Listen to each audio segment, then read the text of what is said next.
İlber Ortaylı'nın hikayesi 21 Mayıs 1947'de Avusturya'nın Bregenz şehrinde Kırım Tatarı bir ailenin çocuğu olarak başlıyor.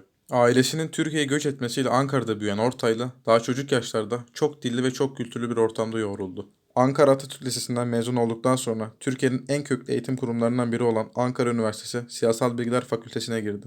Ancak onun ilim açlığı tek bir fakülteyle doyacak gibi değildi. Eş zamanlı olarak Ankara Üniversitesi Dil ve Tarih Coğrafya bölümünü de bitirdi. Yüksek lisans ve doktora yılları ise tam anlamıyla Devler Ligi'nde geçti. Viyana Üniversitesi'nde ve Chicago Üniversitesi'nde eğitim gördü. Dünyaca ünlü tarihçimiz Halil İnancık'ın Rahleyi tedrisinden geçti ve onun en parlak öğrencilerinden biri oldu.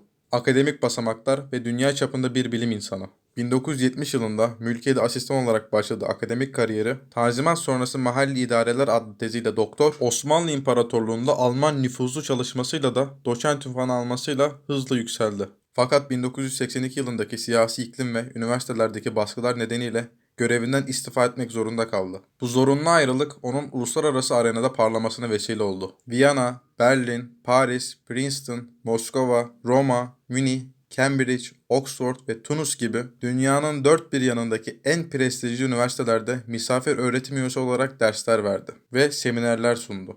1989 yılında Türkiye'ye dönerek profesörlük unvanını aldı. Almanca, İngilizce, Fransızca, Rusça ve Farsça ana dil gibi diğer birçok dili ise okuyup anlayacak düzeyde bilmesi onu tarih araştırmalarında sınırları aşan eşsiz bir vizyon kazandırdı. Türk tarihine benzersiz katkıları.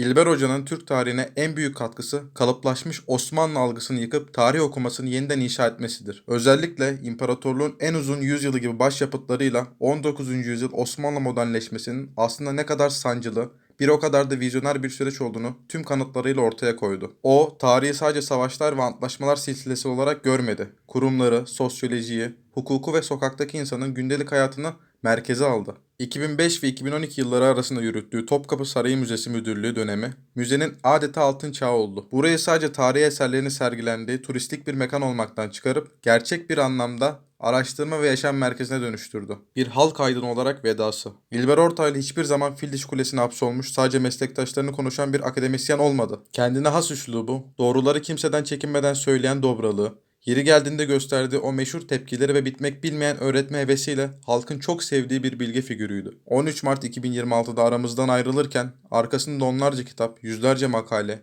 yetiştirdiği sayısız öğrenci ve kendi deyimiyle ömrünü verimli kılmış dev bir miras bıraktı. Saygı ve minnetle.